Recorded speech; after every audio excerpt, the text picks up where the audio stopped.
Bonjour chers élèves et bienvenue dans un autre problème, toujours posté cette année. Donc je suis à la problème 6 et 7 de la physique nucléaire. Donc on va parler dans l'exercice 6 du problème de la catastrophe de Tchernobyl qui a eu lieu en 1986. Donc c'est un réacteur qui a explosé et qui a émis dans l'atmosphère des ions radioactifs, l'iode et le césium. Et on va voir leur effet. On va dans le nombre d'Avogadro, une unité de masse atomique, un an en jour et le numéro atomique de quelques éléments. Question 1. L'iode est un émetteur β-. Sa période c'est 8 jours. Voilà l'équation de désintégration.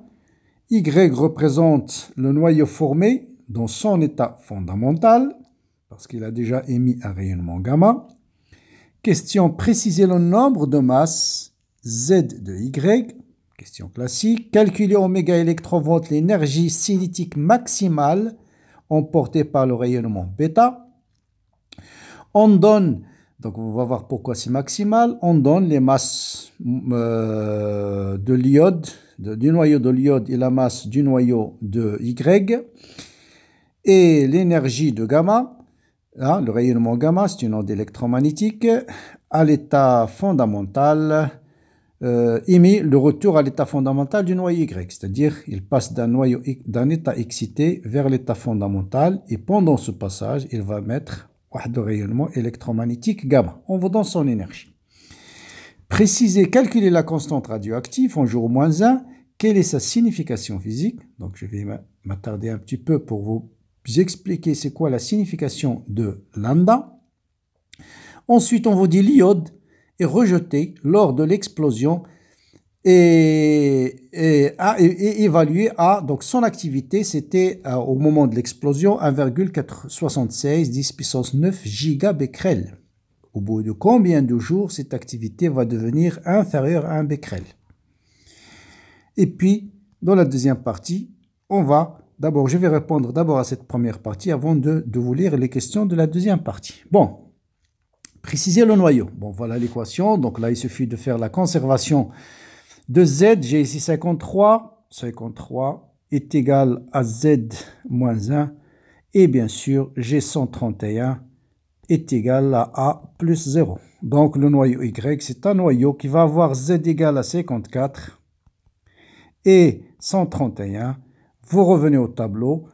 Quel est l'élément qui a 54? C'est le xénon. Donc l'élément donc c'est le xénon qui va être obtenu par la désintégration de l'iode. 54, 131. Voilà pour la question A. Calculer l'énergie cinétique maximale emportée par le rayonnement β-. D'accord? Donc voilà pour déterminer cette énergie cinétique. D'accord? On va déterminer. En fait, c'est quoi l'énergie cinétique? Cette équation, il va libérer une certaine énergie. Donc cette équation-là, il va libérer une certaine énergie. Et cette énergie libérée par cette équation, il va se transformer en énergie cinétique des particules émises. C'est-à-dire l'énergie libérée va se transformer en énergie cinétique. Autrement dit, l'énergie libérée par la réaction 1 va être égale à quoi? À l'énergie cinétique des particules émises, c'est-à-dire l'énergie cinétique de rayonnement gamma plus l'énergie cinétique de β-. Et si la particule Y possède au mouvement, il faut ajouter l'énergie cinétique de β. Mais comme c'est un noyau lourd, on suppose celui-là, quand est-ce que cette énergie cinétique va être maximale? Lorsque celui-là va être émis au repos, hein? C'est-à-dire sa vitesse est égale à 0. Dans ce cas-là, toute l'énergie va être communiquée à β- et au rayon gamma. Donc voilà, ça c'est l'énergie cinétique maximale que peut avoir le rayonnement β-. Or, on a dans l'énergie cinétique gamma, donc il suffit de calculer l'énergie libérée par cette réaction. Et pour calculer l'énergie libérée par cette réaction, on vous donne le noyau, la masse du noyau Y, la masse de β, bien sûr cette énergie libérée, ce sera la masse de Y, du noyau Y, plus la masse de β-, moins la masse de l'iode, multiplié par, donc 900, on nous dit, voilà, multiplié par combien? 931,5, multiplié par 931,5. 31,5. Je vous laisse soin de remplacer chaque terme par sa valeur et vous allez obtenir l'énergie libérée, une expression de l'énergie libérée. Et donc l'énergie cinétique de bêta maximum, de cette bêta moins, c'est l'énergie libérée moins l'énergie du rayon cinétique de gamma. Ça c'est donné. Ça, vous allez le calculer par cette expression et je vous donne le résultat. Sauf erreur, vous allez trouver 0,607 mégaélectronvolts. Donc voilà l'énergie cinétique maximale du rayonnement bêta-. Bon, comme remarque, vous pouvez estimer avec quelle vitesse cette particule va être émise. Bon, il suffit d'écrire l'énergie cinétique, c'est 1/2 mv carré. Et donc, vous pouvez avoir une idée sur la vitesse. Bien sûr, pour calculer la vitesse en mètres par seconde, il faut transformer mégaélectronvolt en joules. Et je vous rappelle qu'un mégaélectronvolt, c'est 1,6 10 à la puissance moins 13 joules. D'accord? Donc voilà pour ce calcul. Donc toujours dans les remarques, bien sûr, n'oubliez pas de transformer aussi la masse de bêta en kilogrammes. Il faut utiliser les unités du système international. Donc si vous voulez calculer la vitesse, il faut transformer cette énergie en joules et la masse, bien sûr, il faut qu'elle soit en kilogrammes.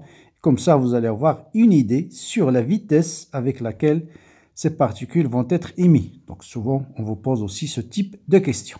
Bien. Pour la question petit c, calculer lambda et donner sa signification physique. Bon, pour le calcul, c'est simple. Vous savez tous que lambda, c'est égal à ln de 2 divisé par quoi? Divisé par la période qui est 8 jours. Donc, ça nous donne 0,0866 jours moins 1. L'unité, c'est en jour moins 1. Que représente lambda? Eh bien, pour avoir une idée ou bien la signification de lambda, il faut revenir à l'expression. Vous savez que n, c'est égal à n0 exponentielle moins lambda t. Donc, ça veut dire d de n sur d de t, c'est moins lambda fois n0 exponentielle moins lambda t. Ça, c'est égal à moins lambda, ça, c'est tout simplement n de t, moins lambda fois n.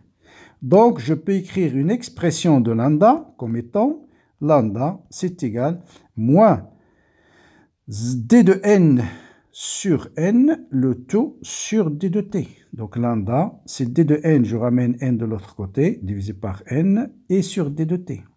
Donc de là, on va tirer la signification physique de lambda. Que représente d de n sur n? Ça, c'est la probabilité de désintégration. Probabilité de désintégration. Pourquoi? Parce que d de n, c'est le nombre de désintégrations sur le nombre total. Donc le nombre d'événements sur la somme ou les événements totaux, ça par définition, c'est la probabilité. Donc la signification de lambda, c'est tout simplement une probabilité de désintégration par unité de temps. Donc la signification de lambda, c'est une probabilité de désintégration par unité de temps. Voilà ce qu'on appelle, ce qu'on entend par lambda. Question petit d, on vous dit l'activité de l'iode lors de l'explosion, c'était 1,76 10 puissance moins 19. Au bout de combien de temps cette activité va être devenue un becquerel? Bon, ça, c'est le principe de la datation aussi. Donc, on vous donne A0, on vous donne A de t. Donc, vous allez utiliser tout simplement la relation A de t égale à 0 exponentielle moins lambda de t.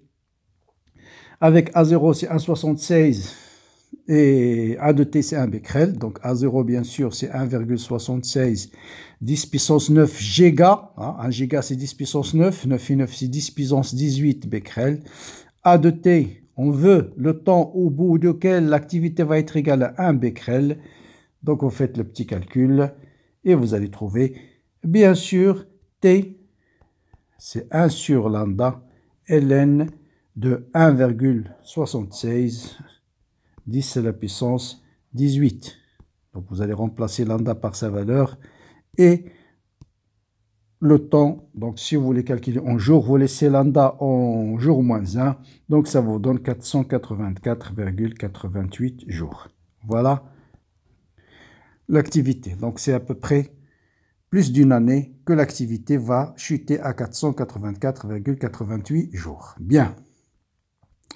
Donc, voilà pour la première partie. Allons-y pour la deuxième partie. Deuxième partie, on vous dit le césium, cette fois-ci, est un émetteur de bêta-. De période, ce problème du césium, c'est sa période. C'est 30 années et non pas 8 jours. Hein.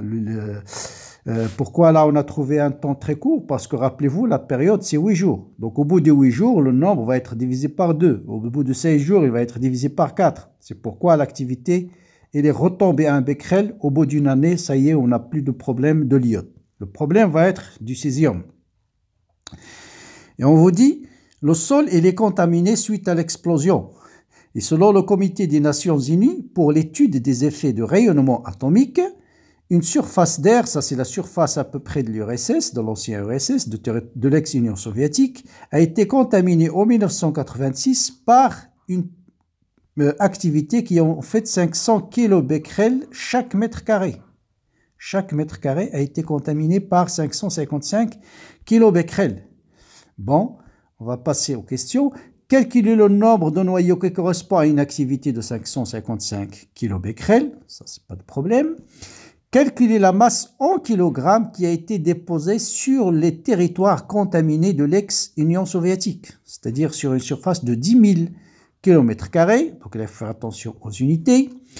Maintenant, si on suppose que la décroissance radioactive est la seule cause de la décontamination et il n'y a pas de nouvel rapport de césium, au bout de combien d'années la radioactivité des territoires contaminés passera-t-elle de 555 à 37 kilobecquerels par mètre carré, limite inférieure à la contamination selon cette organisation, c'est-à-dire les normes, il ne faut pas que ça dépasse 37 kilobecquerels par mètre carré.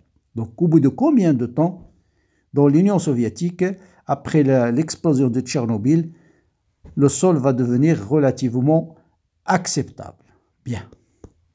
Nous commençons par la première question, bien sûr, c'est on va déterminer le nombre de noyaux qui correspond à une activité de 555 kilobecquerels. Bon, ça, c'est pas de problème. Vous savez, il suffit de faire A est égal à lambda fois N, et vous connaissez lambda.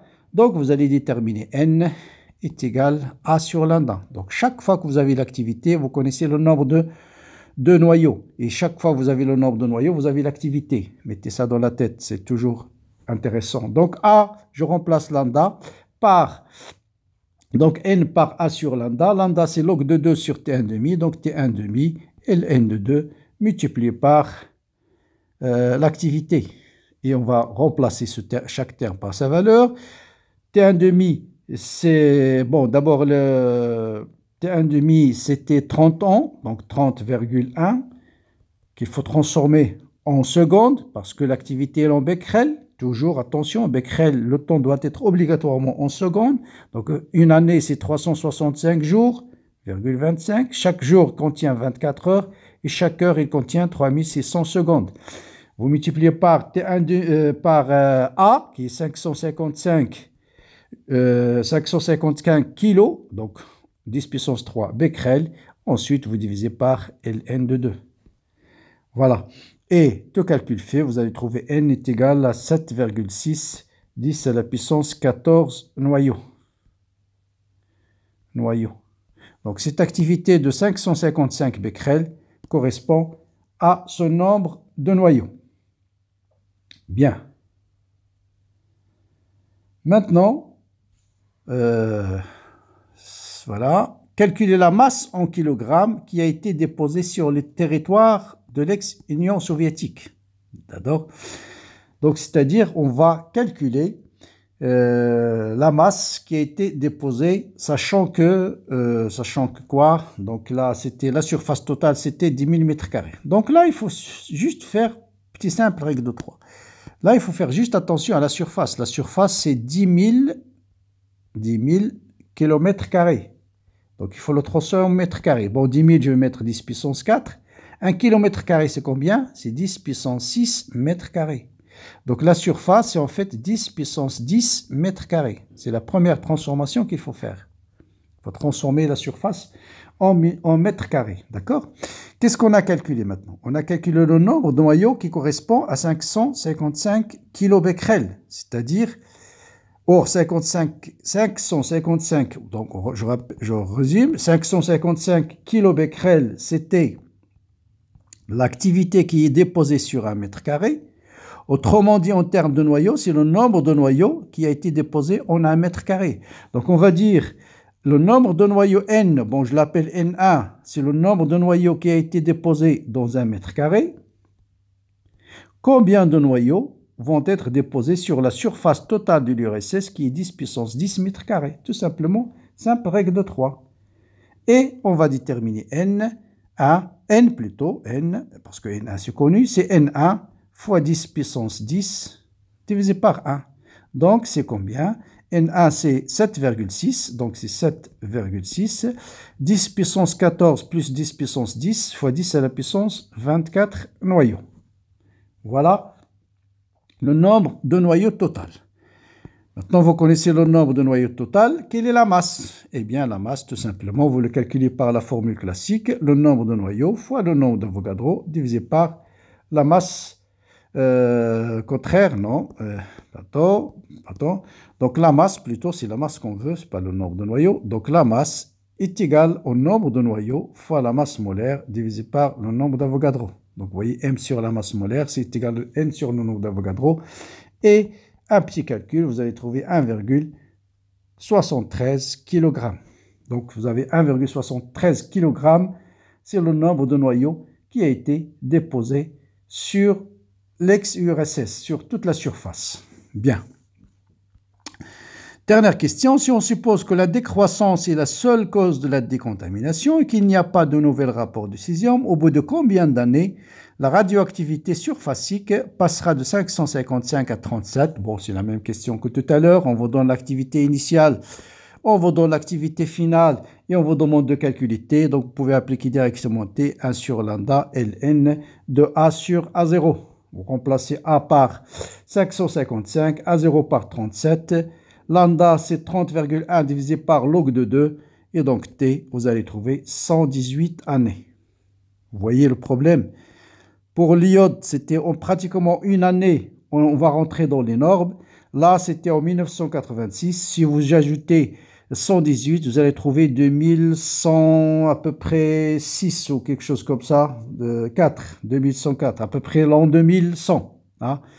Il faut attendre vraiment presque un siècle avant que le sol de l'ex-URSS devient pratiquement dans les normes internationales de la radioactivité. Donc voilà un problème intéressant et aussi vous avez quelques questions de pratique. Et bien dans la vidéo suivante, je vais vous proposer un problème aussi intéressant, c'est le problème suivant. Donc, vous pouvez déjà le travailler auparavant. Donc, je pense qu'il est déjà déposé dans le groupe WhatsApp. Donc, l'iode, on vous dit, c'est radioactif de type β-. Il se transforme en xénon. Écrire l'équation de désintégration. Calculer l'énergie de liaison de l'iode, sachant que l'énergie de liaison, on vous donne l'énergie de liaison et on vous demande de calculer la masse du noyau. Voilà, question relativement change des questions classiques. À T égale à 0, on dispose d'une masse M0 contenant un pourcentage massique, il faut faire attention, un pourcentage massique en iode. Quelle est l'expression du nombre de noyaux désintégrés en fonction de M0 et de 1,5? Calculer l'énergie libérée par les désintégrations d'un noyau. Après 30 jours, l'énergie totale c'est 0,2 joules, calculer la masse M0. Et c'est surtout cette question qui est intéressante. Une personne est injectée par une dose qui contient une masse qui est 30 microgrammes, chaque 2 fois T1,5. C'est-à-dire à T égale à 0, on va lui injecter une masse M0. 2 fois T1,5, on va lui injecter la même masse M0. 4 fois T1,5, on va lui injecter une masse M0. Et on vous dit, calculez la masse restante avant la deuxième injection. Voilà la première, voilà la deuxième. Avant la troisième, et vous allez déduire une relation de récurrence. Et à partir de là, vous allez montrer que le nombre de noyaux restants avant la énième injection est donné par ça. Voilà, question. Indication, bien sûr, pensez à faire la somme d'une suite géométrique. Ça va vous aider à arriver facilement au résultat. Et enfin, calcule l'énergie libérée entre T égale à 0 et juste avant l'infusion de la 5e injection. Voilà les données. Je vous souhaite bonne recherche. Bonne recherche. N'oubliez pas de mettre un like à cette vidéo-là, la partager avec vos amis. Ciao, ciao et bon courage et à bientôt.